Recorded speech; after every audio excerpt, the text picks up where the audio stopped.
Muraho neza, tugiye kuganira ku ndwara ya asphyxie. Asphyxie ni imwe mu mpanuka z'ubuzima ikunze guhagarika umwuka, ikaba ishobora guteza ingaruka zikomeye ku buzima bw'umuntu.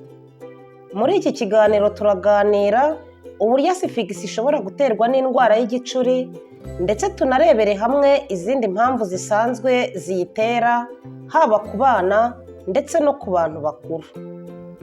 Turasesengura ibimenyetso byayo, turebere hamwe ingaruka zishobora kuyiturukaho, turebe n'uburyo wafasha umuntu urwaye iyi ndwara. Ni byiza kumenya iyi ndwara ku buryo busesuye kuko byagufasha kuyirinda no kuyirinda abawe.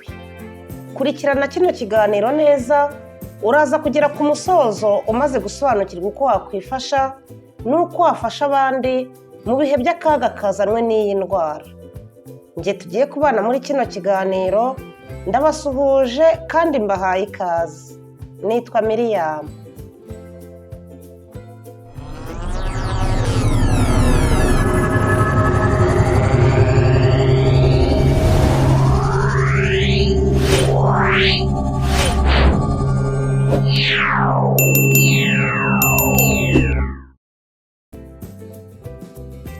Asphyxie ni indwara iterwa no kubura umwuka uhagije mu mubiri ari wo wa oxygene.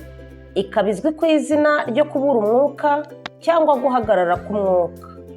Iyi ndwara ishobora gutera umuntu kugwa igihumure cyangwa ikamutera gupfa. Mu buzima busanzwe, iyo umuntu ahumeka akurura umwuka yinjiza ari wo wa oxygene. Iyi oxygene ijyanwa mu bihaha, igasohokera mu maraso, igakwirakwizwa mu mubiri hose.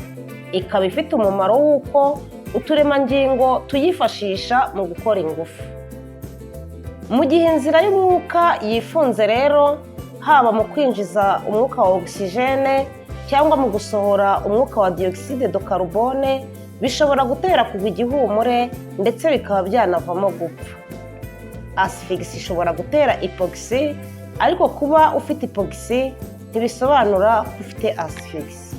Kuko hypoxie ni ukugabanuka k'umwuka, umwuka ushobora kugabanuka ukagwa igihumure, ukagira ikizungerera rwose ukagera no hasi bakaguhungiza mu gahe runaka ukaba waza guhaguruka, ariko asphyxie umwuka uba uhagaze burundu.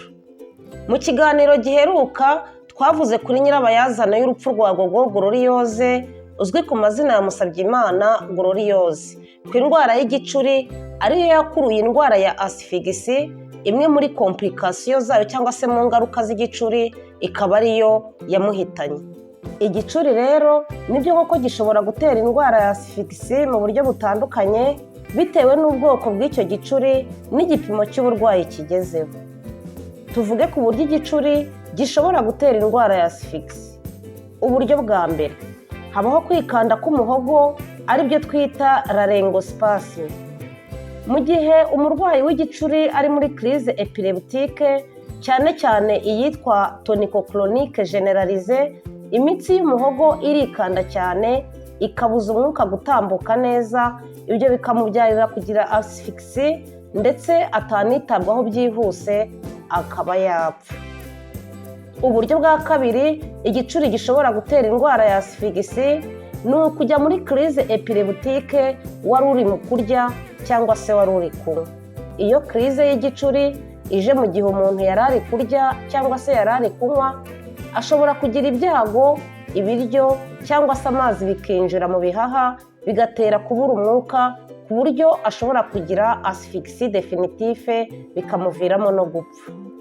Uburyo bwa gatatu igicuri gishobora gutera indwara ya asphyxie ni ukurya ururimi mu gihe umurwayi wacyo ari muri crise epileptique. Nubwo kurya ururimi ubwabyo bitabuza umwuka guhita, ariko iyo ururimi ruri kwihindukiza rwigaragura mu kanwa, rushobora gufunga inzira y'umwuka maze bigatera asphyxie. Icyo gihe bisanga mu gihe umurwayi agiye muri crise epileptique aba afite abantu hafi bamufasha, kuko iyo nta bantu bo kumwitaho akagira ibyago akarya ururimi, uburyo bwigaragura mu kanwa buza kurangira buteye gufunga umwuka, akagira asphyxie akaba yanapfa. Uburyo bwa kane igicuri gishobora gutera indwara ya asifigisi ni ukugwa hasi nabi mu gihe umurwayi afashwe n'igicuri. Iyo umurwayi aguye ku bintu cyangwa akagwa mu buryo bubangamiye guhumeka, nko kugwa yubitse inda cyangwa mu buryo umwuka udashobora gusohoka neza, bishobora gutera iyi ndwara ya asifigisi bikaba byamuviramo no gupfa. Uburyo bwa gatanu igicuri gishobora gutera indwara ya asifigisi ni uguhungabana k'ubwonko mu gihe umurwayi wacyo aguye hasi. Mu gihe seziri irambye cyangwa se crise epileptique irambye, mu gihe itinzemo mbese umurwayi aguye hasi agatinda muri crise, bishobora gutuma ubwonko budakomeza gukora neza ibishinzwe ubuhumekero, maze umurwayi agahita ahagarika guhumeka, aribyo twita asifigisi, bikamuviramo gutakaza ubuzima. Asifigisi ikomoka ku gicuri ni ikibazo gikomeye cyane gishobora gutuma ubwonko buvunika cyangwa bikaba byaviramo uyirwaye urupfu mu gihe atitaweho neza kandi mu buryo bwihuse. Niyo mpamvu mu gihe uri kwita ku murwayi w'igicuri ugomba kwita ku nzira y'umwuka ukareba ko itazibye. Turebere hamwe ibindi bintu bishobora gutera indwara ya asifigisi bidaturutse ku gicuri. Duhere ku bantu bakuru. Hari uguhumeka imyuka yica, urugero nk'imyuka yo mu nganda cyangwa gazi. Icya kabiri ni ugukubitwa mu muhogo cyangwa gukomereka mu gice cy'ijosi. Icya gatatu ni uguhagarara k'ubuhumekero biturutse ku mpamvu runaka izwi cyangwa itazwi. Icya kane ni ukuba ahantu hafunganye hadatemberamo umwuka uhagije. Icya gatanu ni ukugira ibikomere ku bihaha. Icya gatandatu ni ukurwara uburwayi bukabije bufata ibihaha. Icya karindwi ni ukugira ibyago ukarwara indwara z'umwijima.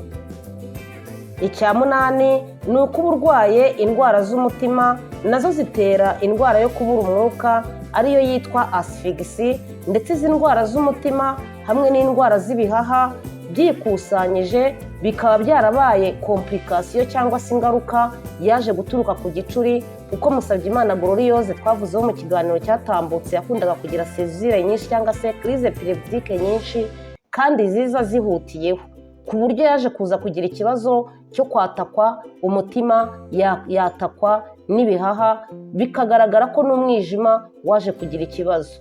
Urumva rero indwara z'umwijima ni mbi, indwara z'umutima ni mbi, ndetse n'iz'ibihaha ni mbi. Twigeze kuganira ko tuba tugomba kwisuzumisha nibura rimwe mu mwaka izi ndwara zitandura, kubera ko zitera ingaruka arizo zica umuntu ndetse zikamwica nabi. Turebere hamwe noneho ibitera iyi ndwara ya asifigisi ariyo yo kubura umwuka ku bana batoya. Iya mbere hari ukuvuka nabi bigatera umwana asifigisi, urugero nko kuvuka umwana ananiwe. Iya kabiri hari abana bavutse batagejeje igihe ari ba bana twita premature. Iya gatatu hari ugucika intege kwa nyina mu gihe cyo kubyara, nabyo bishobora gutera umwana kuza kuvukana indwara ya asifigisi. Iyi asifigisi umwana mutoya wavutse ayivukanye ihita yitwa asifigisi neonatale. Iyi ababyeyi bashobora kuyirinda abana bigakunda. Inama naguha dusoza: irinde guseka mu gihe uri mu kurya, unirinde kuvuga cyane uri kurya, kuko bishobora gutuma ibyo uri kurya cyangwa se uri kunywa biyobera mu nzira y'ubuhumekero, bikarangira ugize asifigisi ndetse ikaba definitifu ku buryo wanapfa. Nanone kandi fungura amadirishya cyangwa ukoreshe ventilasiyo ahantu hakunze kuba umwuka mubi. Ikindi nanone isuzumisha indwara z'ibihaha, indwara z'umutima ndetse n'indwara zifata umwijima, kubera ko izi zikunze kuba intandaro ya asifigisi, ugasanga sizo zikwishe ahubwo ukicwa n'ingaruka zayo harimo na asifigisi.